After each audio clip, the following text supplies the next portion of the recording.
a sure thing. Change, change. Expect a miracle change.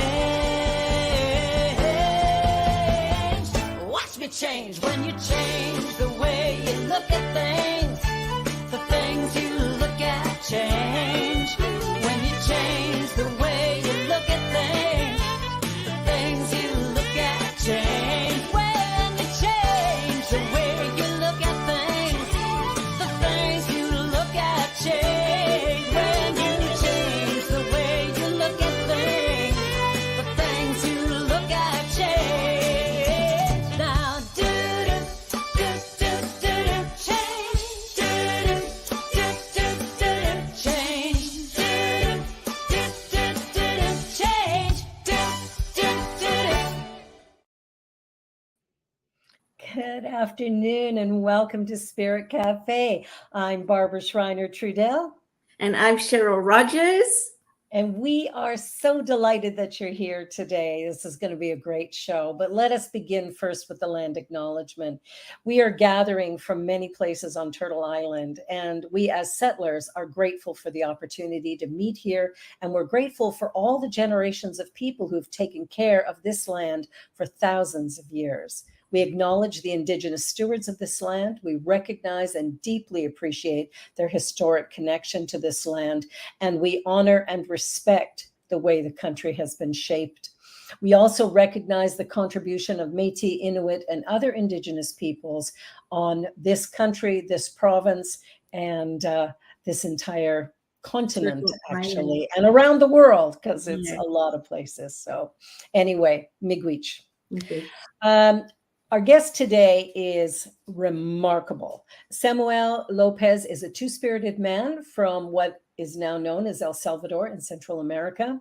And he has got a remarkable, remarkable story and so much to share. He's a filmmaker, documentary maker, a social activist, and he is a powerhouse. And he learned about community devastation at an early age. And in Toronto works as an interpreter, translator, and his documentary films tell the stories of people's lives that he met through his commitment to activism. He is working to improve lives for newcomers, HIV and two-spirit, 2SLGBTQ plus populations locally and internationally. Welcome, Samuel.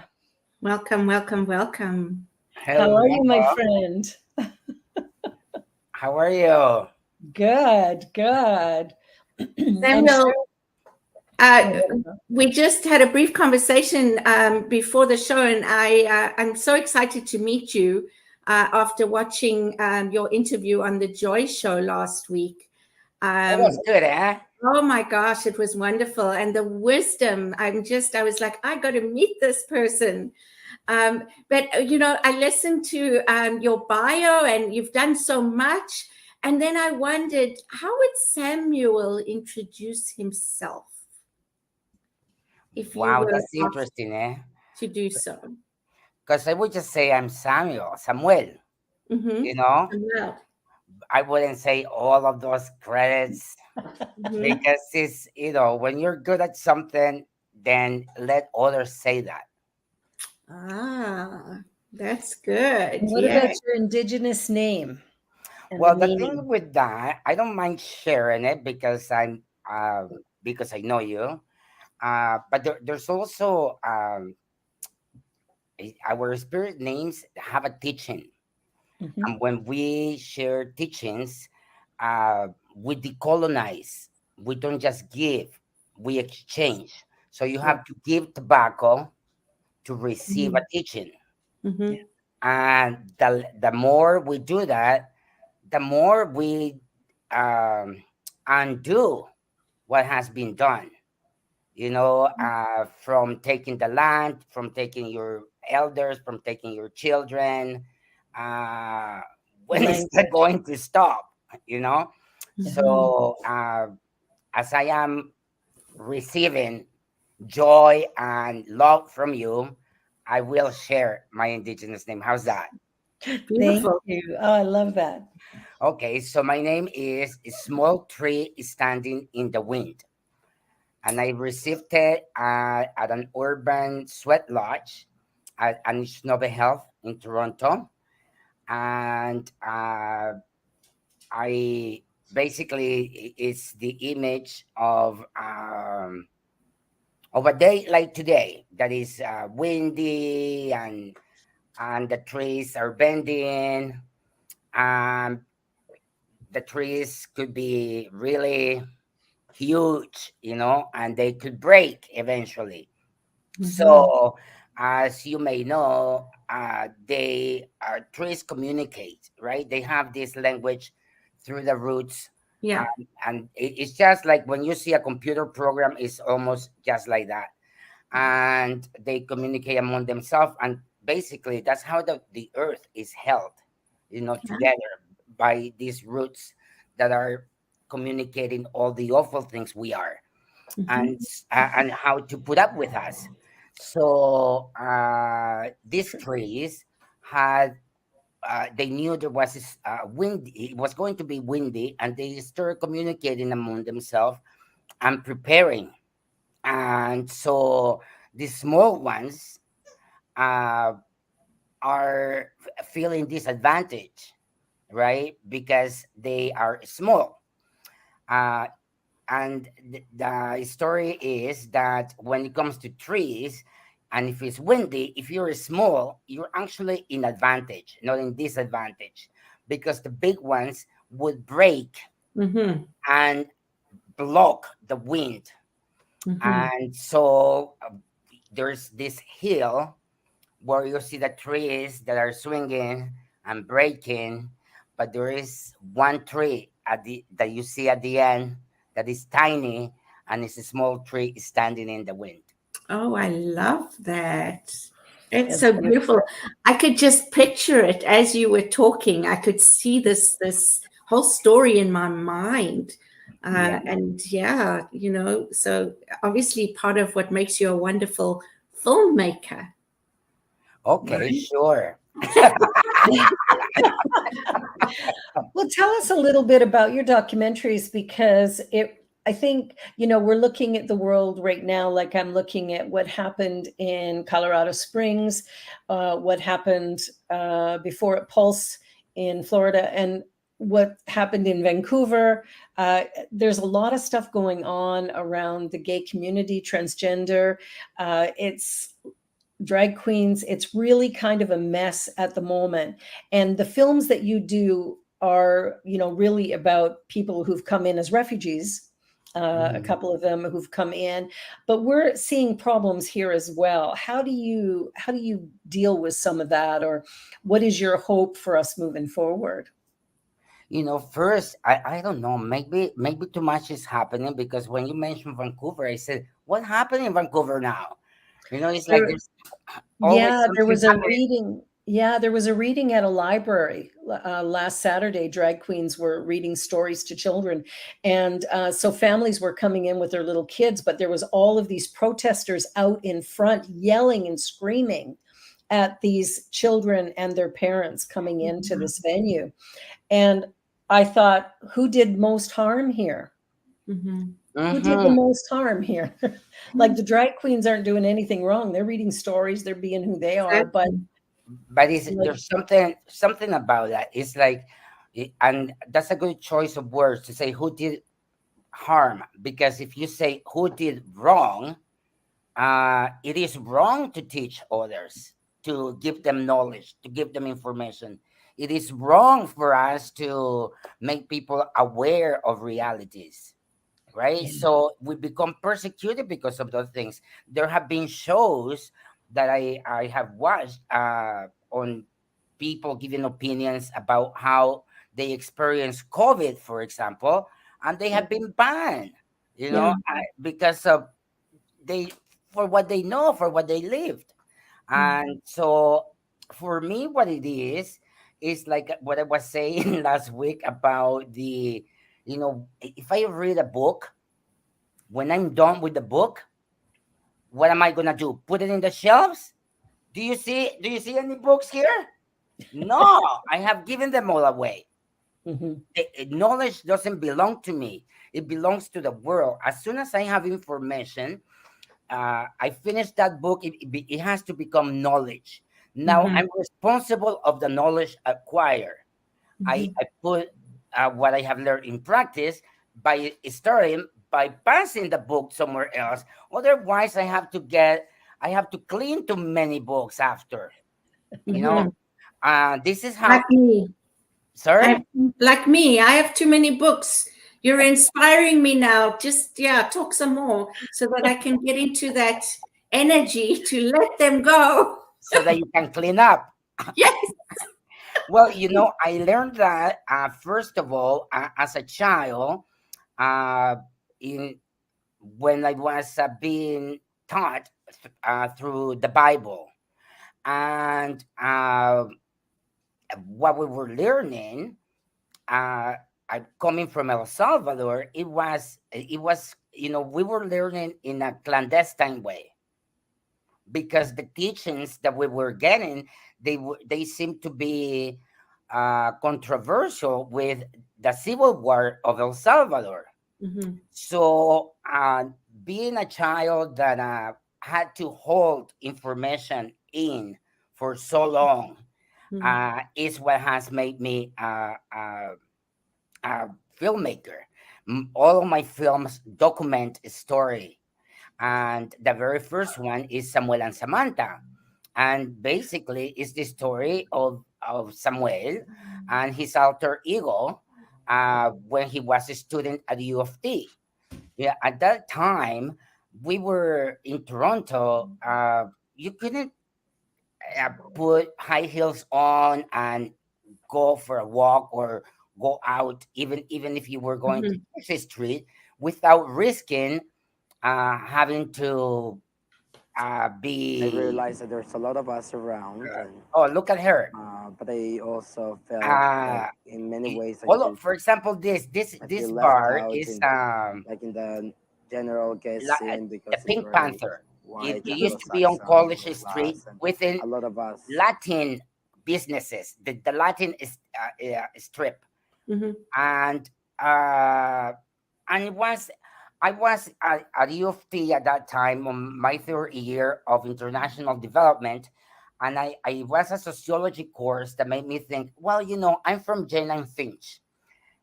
People talk badly about Jane and Finch, Mhm. and unless I'm just fortunate, but I never saw anything of what people talk about or what the media Mhm. shows you. Maybe because I grew up in a house, not in a building. But the truth is, I am from Jane and Finch. Mhm. So be careful what you say. Mhm. Well, I worked in Jane and Finch for a number of years, and just a little story here because my mom came to visit me from South Africa and she wanted to go and see a friend in Toronto. So I said to her, I come with me to work and you can catch a bus from there. And I dropped her on Jane Street to catch a bus. And when her friend heard that I had dropped her sort of near Jane and Finch, she was like, "Oh my goodness!" And they couldn't believe it. And I'm like, I work there. I don't see and experience what you all are saying. Yeah, so I guess that. Generalizations. Sorry. Generalizations. Yes, and Stigmatization. I think that when there is a certain risk, the risk is for everyone. So how was I excluded from the risk? I'm not a Muzungu. Your mother is a Muzungu, right? Mzungu? Muzungu? You don't speak Swahili? No, not yet. Okay, so never mind. There's You know, 11. There's 11 official languages in South Africa. well, I thought maybe you spoke Swahili. Muzungu means um, it comes from the verb to take. Oh, okay. So the taker, which Yeah. otherwise is used to say the colonizer. The, Okay. but it Okay. translates into the one that takes. Yes. I Okay. actually found the equivalent word in Cree, Northern Cree, in a dictionary, and it translates into the one that is steals. Oh, wow. Mm, Well, I like that because it's true. It it's is true. Yes, true. absolutely. But I was Absolutely. asking that because otherwise, Jane and Finch is known for being black and therefore is bad, you know, that kind of thing, right? Yeah.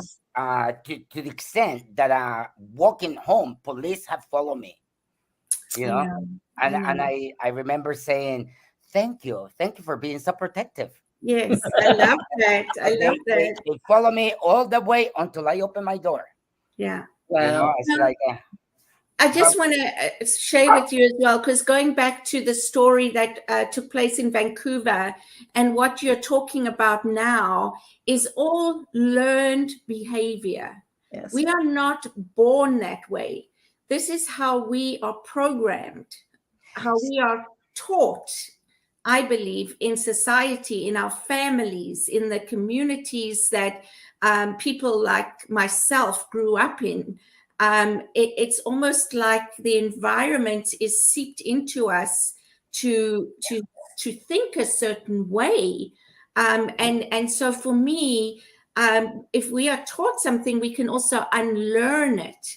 And it's not that we are taught about our sexuality, who to be and how to be, and I think we are all born with our unique qualities and our unique likes, dislikes, but we're not born to be racist, and we're not born to be prejudiced, and these are the things that we are taught. And until people start understanding that and recognizing that, like you said, having the knowledge, how can we change anything? well, I mean, filmmaking is one way of doing it, right? Yeah. But I have a question. How is the chicken and the egg thing? Who started all of this? You go around the world, and First Nations are all about love. They're are all about sharing, about giving. Uh, who started all of this? And so, if it is taught, who was the bad one? Right? Mhm. Who was the bad one? Who got in their mind? Let's be bad to everyone else when the world wasn't into that. When you think. Anyway, we could talk forever, but Yeah. that's how I got into this documentary business, because I felt that uh, first of all, I was already Samuel and Samantha is born because I spoke English, I spoke French. I'm from the Latin community. I started the Latino gay group Hola back in the 90s. And I was hanging out with artists, and they were telling me, Sam, you got stories to tell, and that you should share with the world.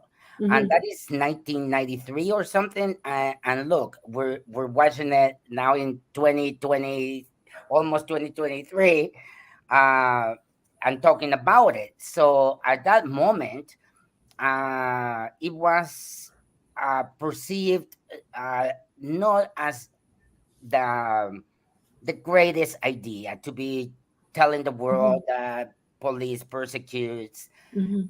people that are marginalized, or that are racialized, right? And so if you hear about killings nowadays, because you're too spirited, you're gay, or because of your sexuality, um, back in the 90s, if you didn't hear it, it's because it went untold, Exactly.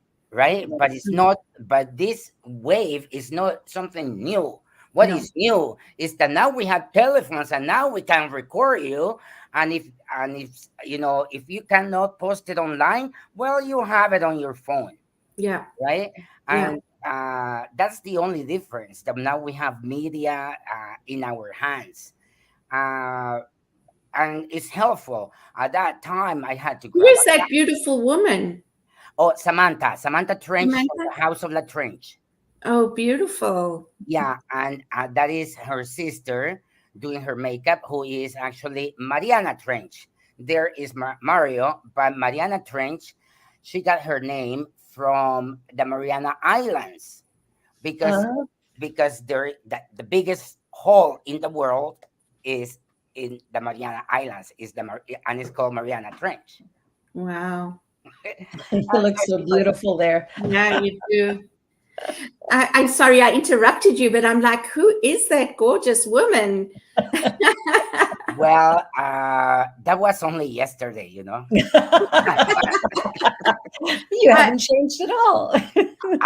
Samuel, as you're talking, more thoughts come to mind. And when I was watching the Joy Show as well, I had this thought about, I know that we may be born a certain way, we may learn certain things, but are we also stifled from exploration and don't even know what we have inside of us because of society and the way it is? Do you like garlic? Yes. Yes. Do you eat onions? Yes. Do you know people that don't? Yes. Yes. Okay. Do you know if they have tried it before? Yes. Because I know people that say, I don't like onions. Yes. Like, how do you know? Exactly. Yeah, And try them first. yes. Yes. So that's exploration, right? Then you know, Yes. you could say it didn't work. Yeah. I tried and it didn't work. It did And not. Right? we're not given that opportunity in all areas of our lives. We are so controlled and stifled in that way. And you know, in my experience growing up in a Baptist church, as son of a minister, there it wasn't just, and also in the middle of a civil war, so I have to hide everything about myself, my opinions, my feelings, my affiliations, who my parents are. We have to use different names. uh, we learn to lie to protect ourselves, and then you closet yourself, Hmm. right? So you know, persecution isn't just when you have to, you know, be under the mattress because bullets are coming to you. Mm-hmm. Persecution also is when you cannot be yourself, Mm-hmm. you know. So when you don't have the opportunity to explore, or to dip your fingers in the water, right? How do you know that you have and it's about everything. How do you know that you have love? Mm-hmm. You know, how do you know that anger exists? You have to experience it, right? And Mm-hmm. we all experience it at a very, very early age, but we don't know what it is. We Mm-hmm. just are. When we start knowing what things are, Mm-hmm. then we become responsible of what we're learning. Mm-hmm. So for me, when you see Samantha there, for me first of all, Samuel and Samantha, I never told my parents that I created that film, but they found out, you know, because I didn't want to hurt them, and because it wasn't totally out. Even if you see, well, you look at that scene, you would think that that woman is totally out. Mm-hmm. But how can someone all dressed up in a bar with all these drag queens be closeted, Mm-hmm. right?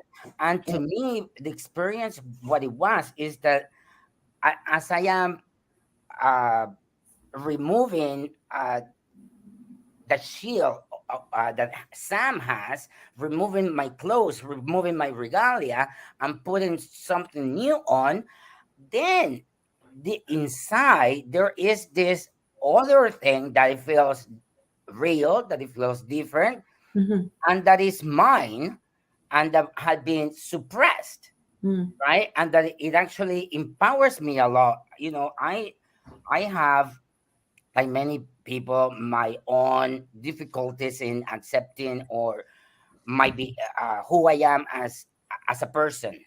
Mm-hmm. But when you see Samantha, do you think? Don't you look at her? She's Mm-hmm. fully confident. Mm-hmm. She is, I don't yes. care how messy her hair is. She just is. On, Yes. Yeah. and And she's you would never know that she's anything else but Samantha. exactly, because she's not hiding anything. She is proud of herself, and she wants to share, Mm-hmm. right? So in the process of transforming the body, there's this thing that feels femme, But when the shoes are on and you're out on the street, the man kicks in.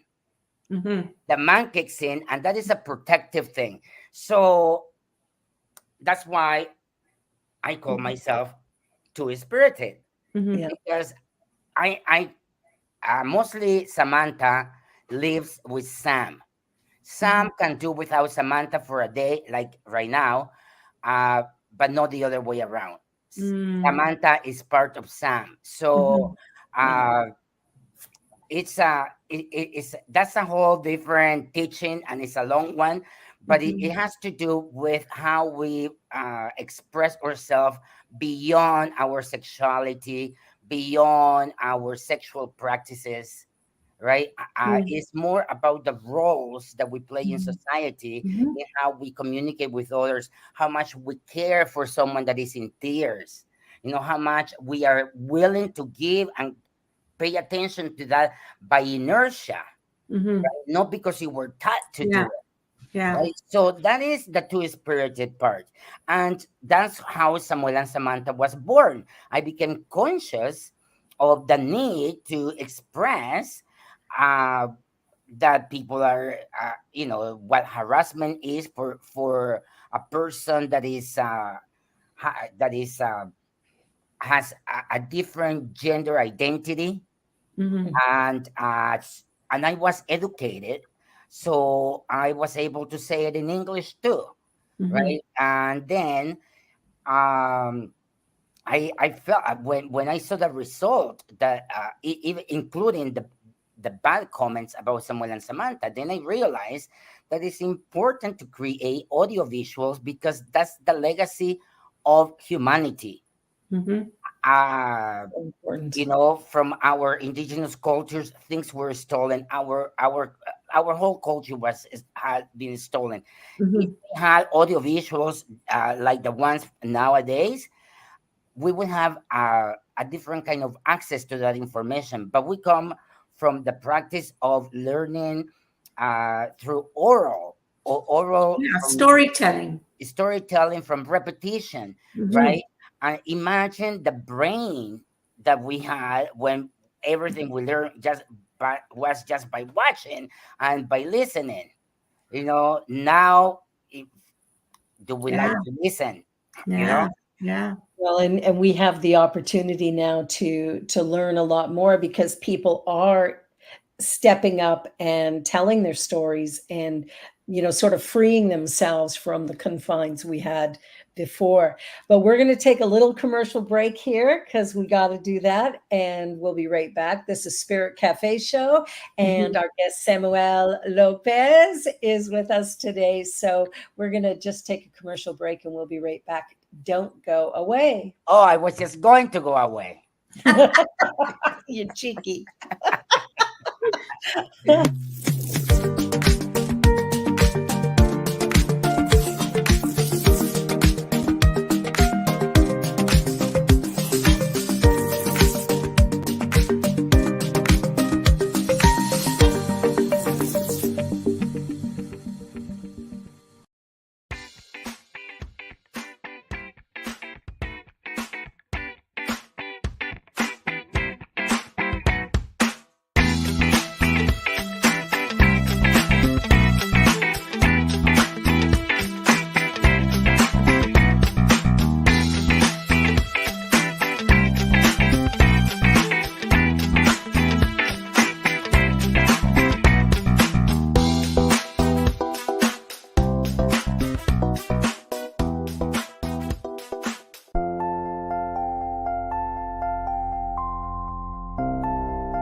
And we're back, and this is Spirit Cafe Show, and our guest is Samuel, who is sharing all kinds of great stories about his documentaries, his life, and his journey. And Fiona just put something in the chat. She said, interested in hearing a contrasting story of someone asexual, because again, there's frustrations there as well with society and how it runs. So I don't have much background with that, but I always kind of thought Michael Jackson was an asexual person. Yeah. Personal. Maybe. I mean, we can't minimize the frustration of sexual expression. Yes. So that includes our dear friends, the straight people. What? I always want to say, so how do when somebody's talking about the LGBTQ plus community, I'm like, well, how do you know you're straight? When they go, well, how do you know you're gay? Well, how did you know you were straight? Do you watch Samuel and Samantha? Because when I'm being interviewed, I speak directly to the camera and I go, or you, Jorge, how do you know you're straight? Right? Yeah. How do your parents ask you, oh, my child, are you sure you're straight? Yeah. Like, do you question it? Right? It doesn't get questioned. And if anything, if you question it, what you're questioning is not being straight, it's being the other part. That's the part that you're questioning. That's the part that you're not embracing. Because straight you have to be, right? So it's kind of the law of the land. It's really weird because I think that from beginning we have expressed sexuality in so many different ways, and the teachings about sexuality and the gender roles have changed. And that includes wearing regalia. But when it comes to someone, for example, asexual, that doesn't make you gay. That doesn't make you straight. That makes you asexual, right? And I was watching a cartoon for adults, and it was really good how this woman who is an aunt to this kid, who starts getting butterflies, and he's very young and says, but I don't get butterflies enough to get a Woody. And she says, well, let me tell you, I'm asexual. And she starts explaining to the kid, and I am a happy woman, and you don't have to feel frustrated about your butterflies. They will come. Right? Oh, I love that. But I like it. I said, that's a very good way of showing it, because it's a TV. It was on TV, right? So I said, well, at least the teaching is about embracing your moment, embracing where you are at. Abstaining yourself from sex is abstaining yourself from sex. If that's what you do by choice, or because that's how your body and brain feel, then you normalize it. But if you are hiding your true expression for which you came to this world, then the world is missing on something.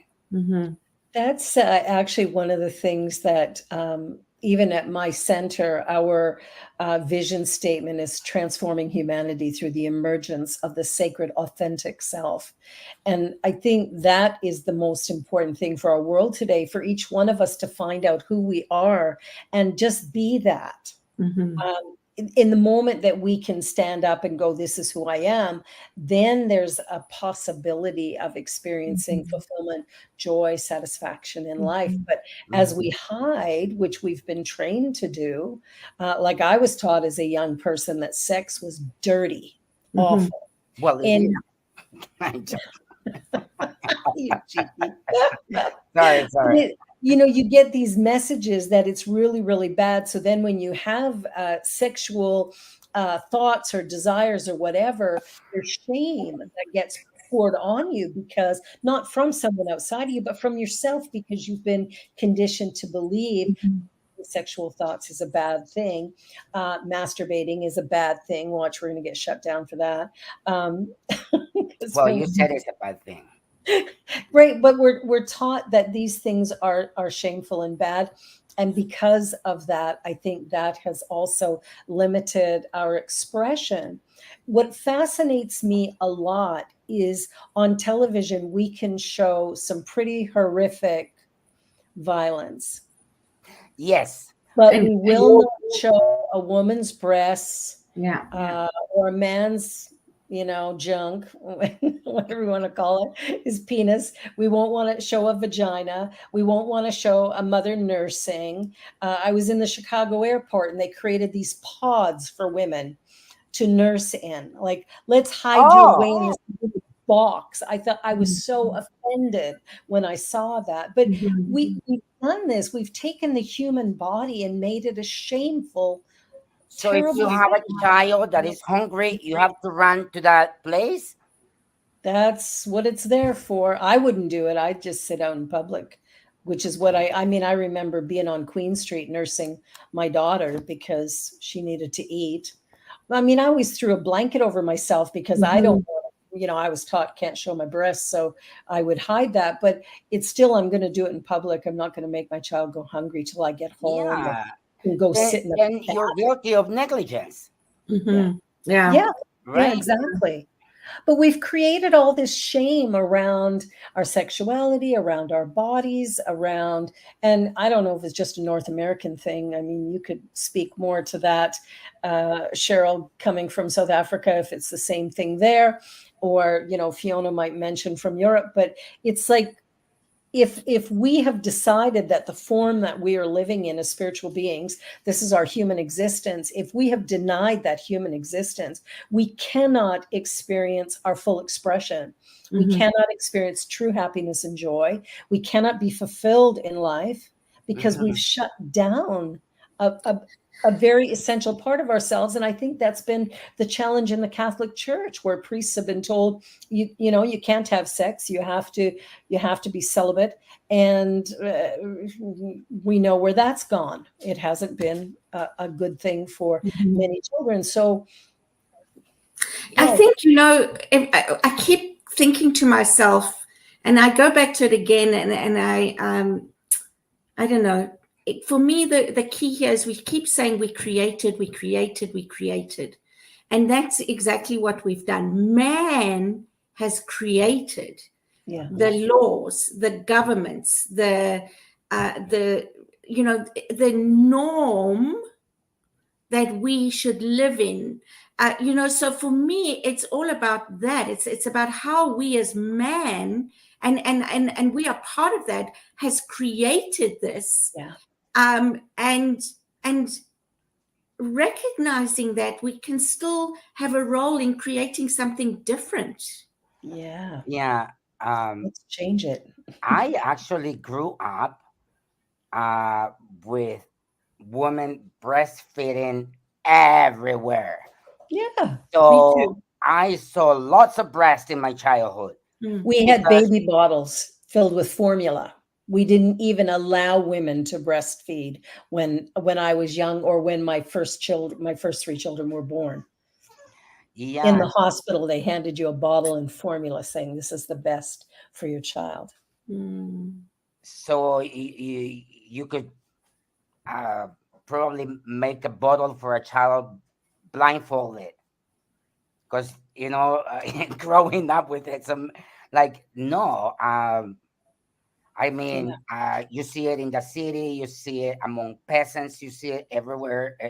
I don't know if the experience of Cheryl is different, but I mean, otherwise, if you don't do that, there's shame on that mother for not feeding the child. Yeah, exactly. Of course. Yeah. And when I was young, or when my mother had us, or even when my first 3 children were born, it was unheard of to breastfeed. Absolutely unheard of. Wow. And so when my youngest daughter was born, I was 48 when she was born, and I breastfed her. That was the first child I got to breastfeed. So yeah, so it's the pattern, right? It's how what you know is correct from how society expects you to be correct.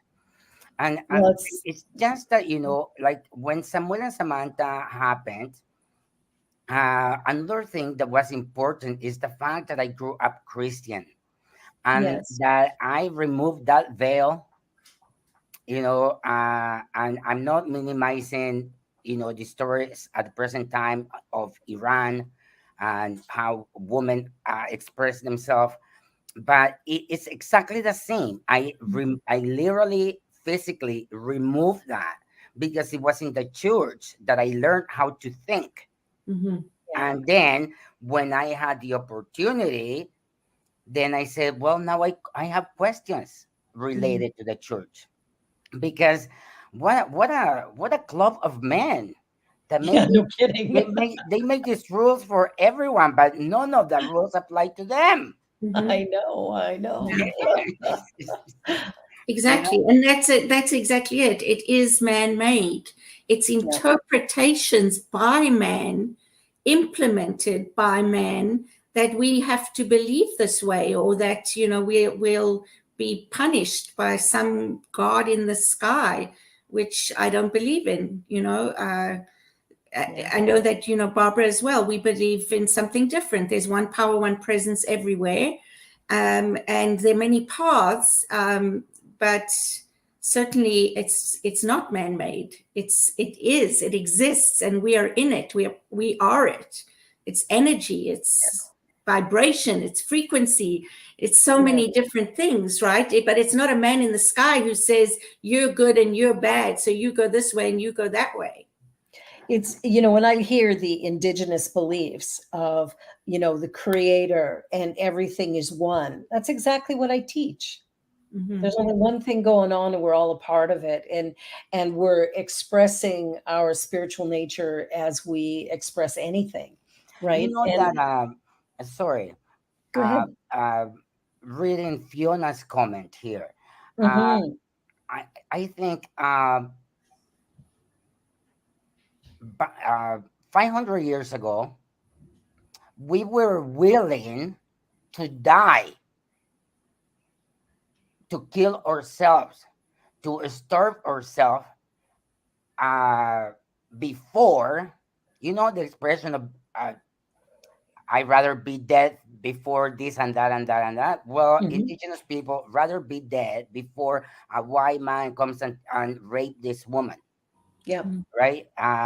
Many people from the nation I come from lost their life as through suicide when they knew that the white man was coming to the area because they would rather die intact and go to the goddesses than being touched by evil, right? Mhm. So when I think of Fiona's question, I think that the answer is uh, that what we're missing is determination to be willing to even die so that others can live. Yeah. Because if this is obsolete from more than 100 years ago, then we're responsible why that hasn't changed, Mhm. Yeah. right? If Yeah. you were to meet a witch nowadays, they would all also be persecuted as they were persecuted back in Europe, Mhm. right? Yeah. Whose fault is that? We haven't changed that whatsoever. So Yeah. the practice continues because we let it happen, Mm. right? So we have to Yes. be willing to speak up, and not just speak up for the self, but speak up for those who cannot speak for themselves. Well, Yeah. and that's an interesting one, Samuel, because I know my daughter came home from school a few years back going, I heard the most ridiculous thing today. And I said, well, what was that? And she goes, that women are a minority. She said, we're the majority of the population. We can't be a minority.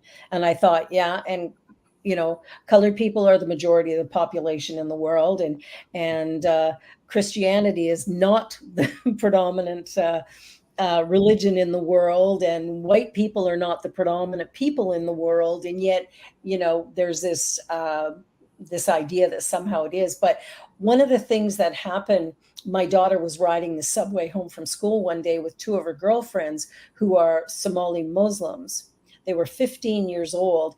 And on the subway here in Toronto, they were spit at, they were yelled and screamed at. This is during COVID. This is 2 years ago. We called the TTC and they went, you know what, we have cameras on the trains, call the police, they can get the film footage and they can deal with this. We called the police, two white guys come to the door and they go, well, you know, unless your friend stands up, because it was more directed to the Muslim girls than it was to my daughter, but she was part of it, she was there. So you'd think she could be an ally, that she could be a witness.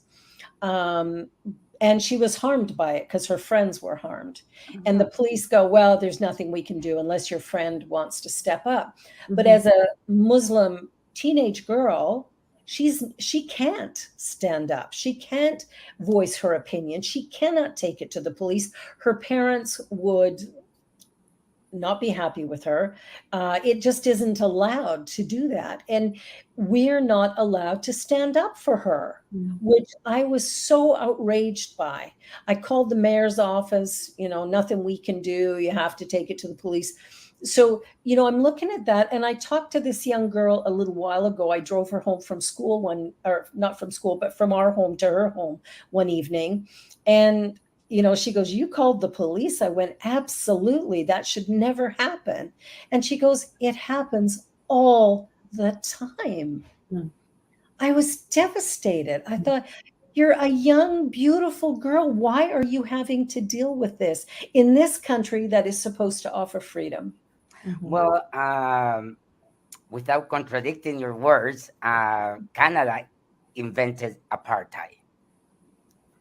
Right? Yes. So we have that legacy.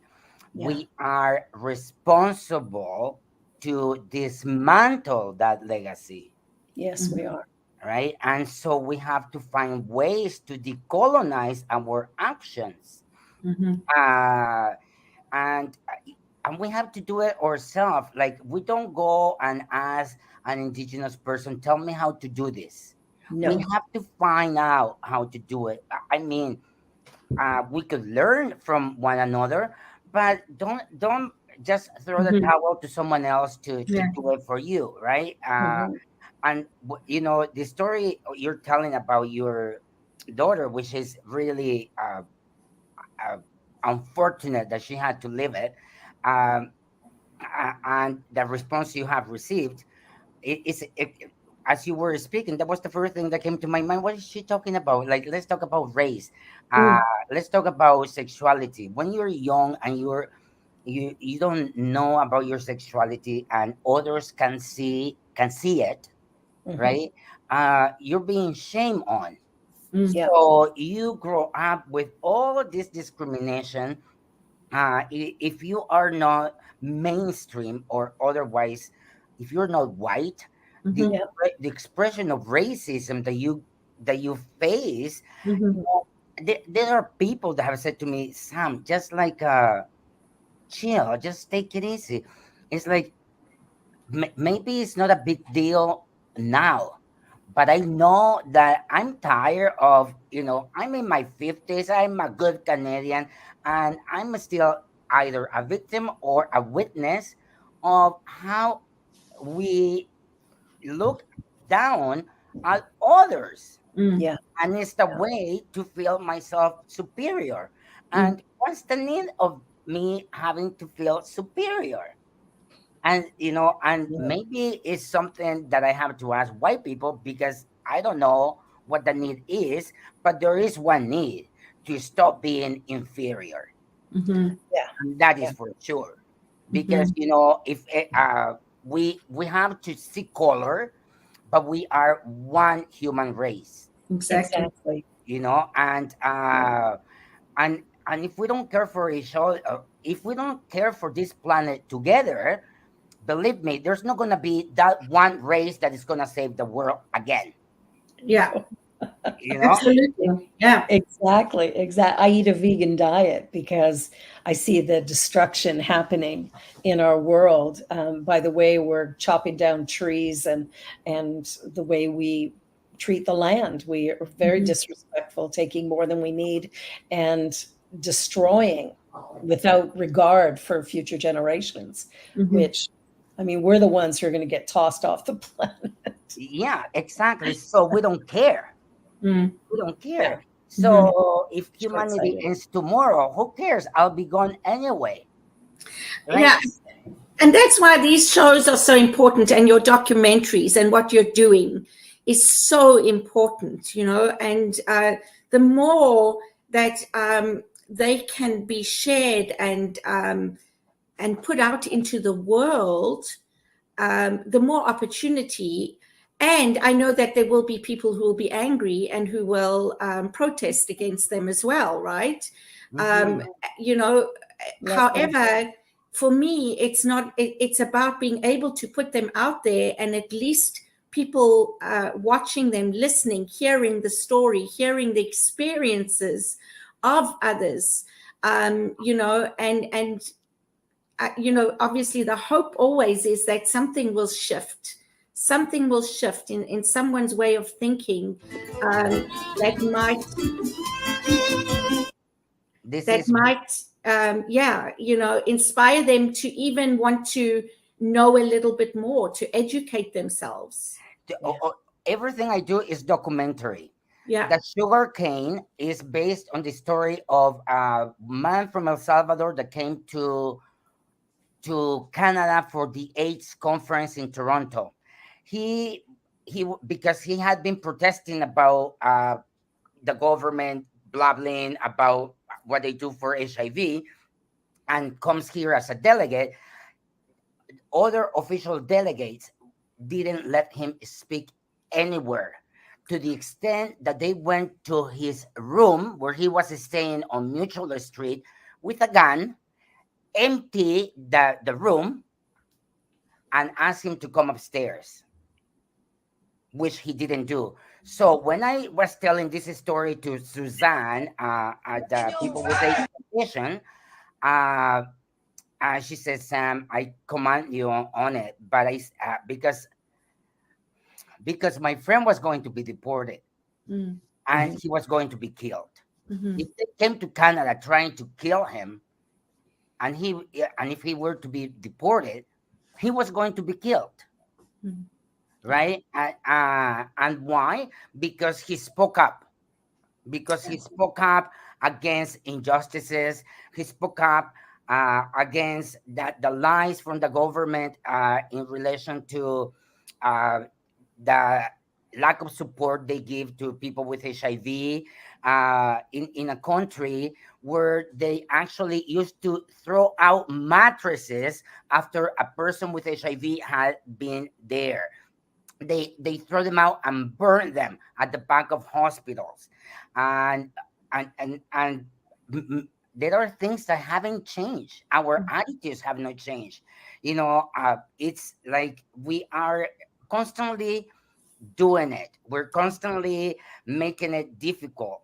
Mhm. In the other one, the walking in these shoes. Walking in these shoes was created, it was commissioned to Christian Huey, my dear friend, and I, to create this film that is only 12 minutes, to be shown at the Toronto Queer Film Festival, about HIV. The project is called Viral Interventions, and is to compare how we used to do films in the 80s and how we do them now. But the story we were talking that we brought to the festival was the story of someone that died during COVID, waiting for a bed of the specialty HIV hospital, which is Casey House. You would think that in such circumstances, Casey House would have been more supportive of the population they serve, Mhm. of the community that they receive funding to support. They even had a mandate to take care of people with COVID. And so they had a whole section full of beds. So it's not that there was no bed around, right? It's just that the policies and the practices of these policies are not challenged until this film was created. It is okay not to serve someone on a weekend. Since when is that okay? Yeah. Right? I have given so much time, so much of myself to Casey House. That doesn't take away the fact that I am still mourning the death of my friend who was waiting for a bed on a long weekend and died on that holiday Monday. Yeah. Right? It's a death that could have been prevented. Yeah. So every time someone dies in such a way, we are responsible of that death. We don't, Christian and I don't hate Casey House. We just don't like the fact that we are being misinterpreted in what our inspiration is. We are people that live in the city. We know many people with HIV. We know many people that use the services at Casey House. We know many people that loved what they receive. Just never, God forbid, they get sick on a Friday. Yeah. Yeah, that seems. It's incomprehensible to me. You know, it's like I've said it before. We've taken the human out of humanity. Yes. You know, for liability reasons, for financial reasons, for all the wrong reasons, we do things now, and so it just shows again where our society puts value. You know, and so these are systemic issues that really need to be addressed from the bottom up. We can't keep putting plasters on things, you know, just addressing the symptom.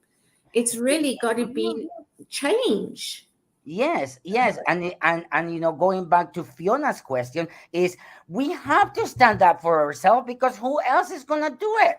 Yeah. Now we are hated at Casey House, as at least that's how Christian and I feel, because of how the reception has been in conversation with executive directors and other employees there. Uh, we went there in good spirits to have this conversation and see how much we so that they know that we have a lot to contribute to create change. You know, I in childhood, I saw the U.S. Army coming to grab my dad. Who am I gonna be afraid of if I'm not afraid of the U.S. Army? Can you right? Why can I not have a conversation with Casey House and be heard? Yeah, exactly. Because you're a threat, right? How so? I know, but this is my what frustrates me. Why don't they talk to us? It's the same with my children when they were at school. I never had a say as a parent about certain things because of their liability. I was like, I've never experienced that in South Africa. Are you crazy? Yeah. Like what? Yeah. It's interesting the things we have allowed to occur and the way we lived. And this is one of the reasons why I love this show so much, because we are talking about things that maybe are not being talked about in such an open way. And I think that's what begins to create shift, is when we can hear from a person who's two-spirited, we get an understanding of what does that mean and how is that different from me, or how is it the same as me, right? Like we start to explore conversations that are meaningful. So we're down to our last 2 minutes. So I want to give each of you an opportunity for final words before we sign off. Samuel? Well, I mean, I'm very excited about this. I'm going to start preaching, but I would like, if you're in Toronto, I would like you to come to the YMCA tomorrow at 4 p.m. Where we're going to be screening "Walking in the Shoes," the story about Derek Yee, who passed away on his couch waiting for a bed at Casey House. And it's a great opportunity to also invite Casey House to be present, because we're going to have a forum.